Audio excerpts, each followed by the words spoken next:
right, this video is for example number 3 in lecture number 22. I know these are kind of challenging, so I hope you are doing okay. I will try to make some more practice problems for you to help make it a little bit easier.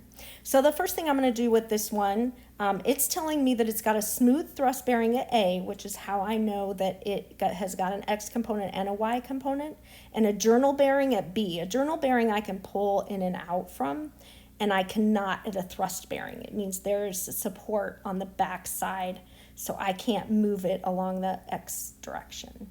So we're going to draw the shear and moment diagram from 0 to 6, and then from 6 to 12. So the first thing I need to do is solve for my support reactions. So I know A of X is 0, so let's solve for A of Y and B of Y. So if I take the counterclockwise positive, if I sum the moments about A, that will give me my B of Y, and I've got negative 900 times 4 plus B of Y times 12 equals 0. We get that B of Y equals 300 pounds up. Then if I sum the forces in the Y direction, I have A of Y minus 900 plus 300 equals 0, so A of Y equals 600. All right, this one's going to be a little bit tricky because we do have a distributed load on the first part from 0 to 6. So now we've calculated the support at A, so I'm going to show on my diagram, whoops, I'm going to show it in blue, my force at A, so that is 600 pounds. And then I've got this distributed load, triangular distributed load. And this is just like one of the other problems we did for this part, other than we are just going to do a little bit of it. So the distributed load is 300 pounds per foot. So this side, it's 300 pounds per foot over 6 feet. So it's 300 over 6 times X. That is how tall this side would be, which equals 50X. Now I've also got my shear force here on the end and my bending moment. My normal force is 0 because there's nothing in the X direction. I'm going to call this point O. And we know we measure from the left, so this distance is X. All right, so let's write our equations. So let's start with our forces in the Y direction and solve for our shear force. So I've got positive 600 pounds, and then I've got negative 1/2 times 50X, because that is the height.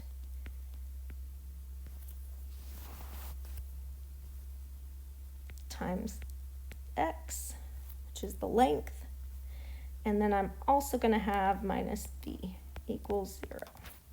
So my V function, V is going to equal, if I move everything to the other side, I'm going to have 600 minus 25x squared is my equation for V.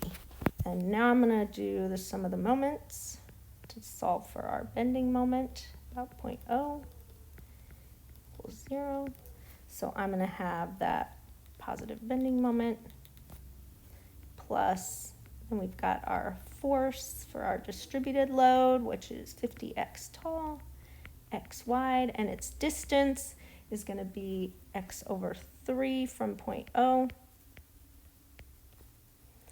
And then we've got minus the reaction force at A, which is 600 times x equals 0, because it's x distance away. So that is going to give me that m equals 600x minus 8.333 x cubed. All right, so that takes care of 0 to 6. Now we need to do from 6 to 12. So from 6 to 12, I've still got my force on the left of 600 pounds, but now my distributed load is just a concentrated force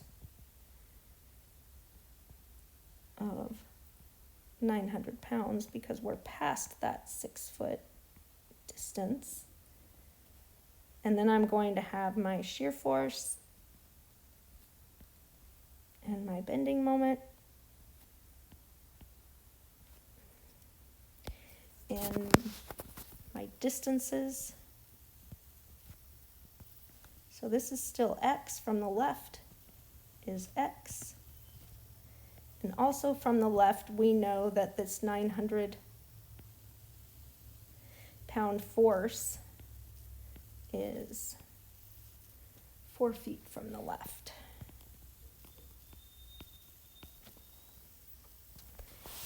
All right, so now let's write our equilibrium equations. So if I solve for my shear force, so I'm going to sum the forces in the y direction first.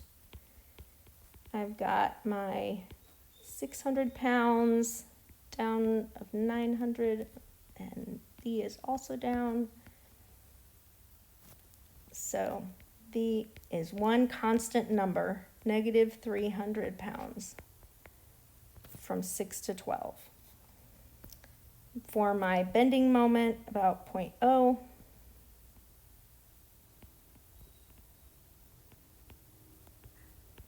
I've got my positive bending moment plus that 900, and its distance is x minus 4 away from O.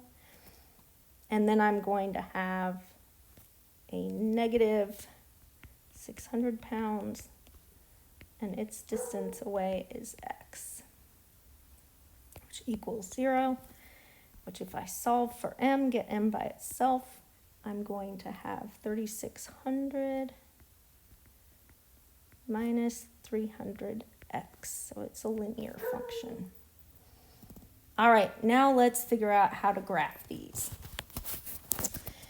So let's solve for some of these so I kind of have some information. So I want to know at x equals 0, which is going to be our first group of equations. If x equals 0, then v equals 600 minus 25 times 0, which equals 600. And my bending moment equals 600 times 0. Minus 8.33 times 0 cubed, which equals 0. And then at x equals 6,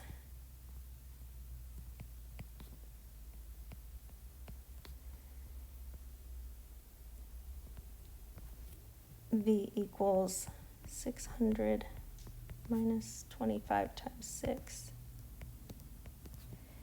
which should be negative 300.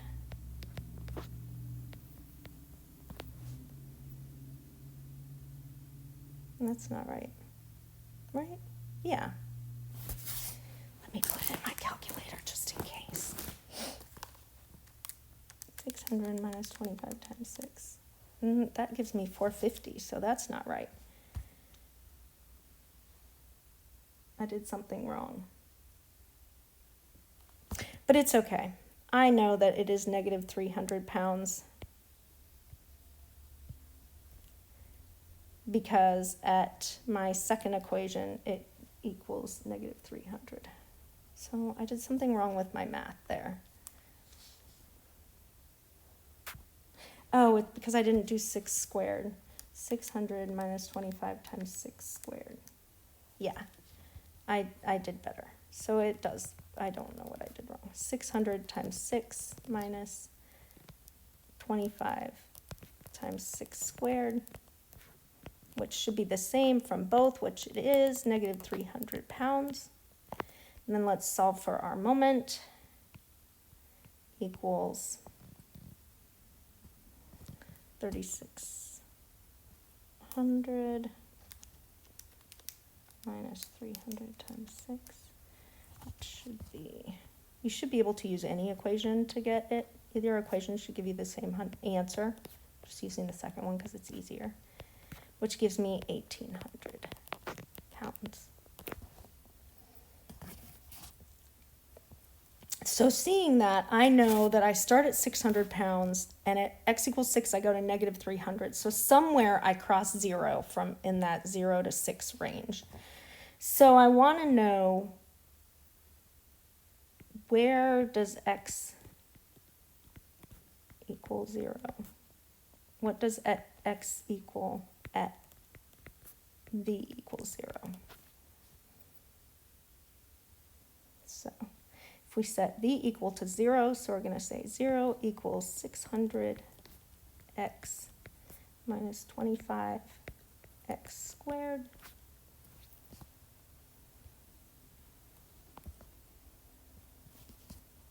Why do I keep doing this wrong? I'm sorry. 600 minus 25x squared. I'm like, something isn't right. So if I solve for x in that equation, I get that x equals 4.899 feet.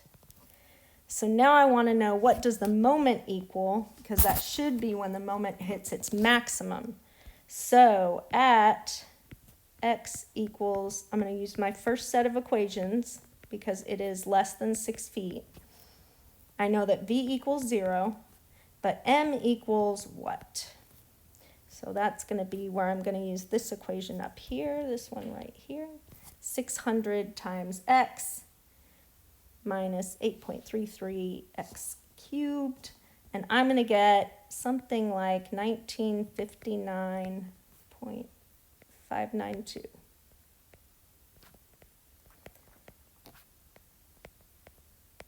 Pound-feet. All right. So I've got a good layout for what this looks like. So I've got here, I've started my drawing. So I've got my beam. I need to label what's on my axes because I didn't know when I originally drew this. So we start out at 600 pounds. And then this one over here is 300 pounds. And so I'm going to start with my shear graph. So this is shear in kilonewtons or pounds. All over the place today. So this is at 0. This is at 6. And this is at 12. And I know somewhere around 4.899 feet, which we're going to say is somewhere around here. I'm going to write that 4.899 feet.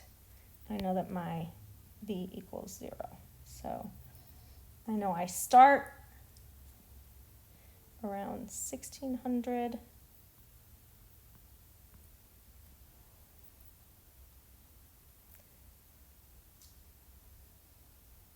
Why did I write 1600? It starts at 600. It starts at 600. And I'm going to go down at 6 feet. I'm going to go down to negative 300. And then I stay at negative 300 till I get all the way to the other end, where then I go up. So this first part is a parabola, looking something like that. And then it is a horizontal line.